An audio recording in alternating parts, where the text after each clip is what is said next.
Testing of C&A DPT-250 differential pressure transmitter. For testing, we add some pressurized air spark supply and as input signal.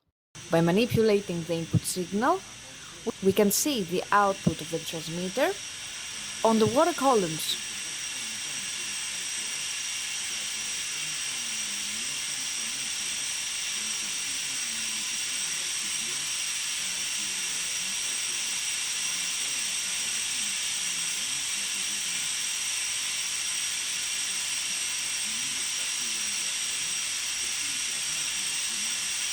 It is now clear that the DPT-250 differential pressure transmitter is working successfully and is ready to be delivered to the customer.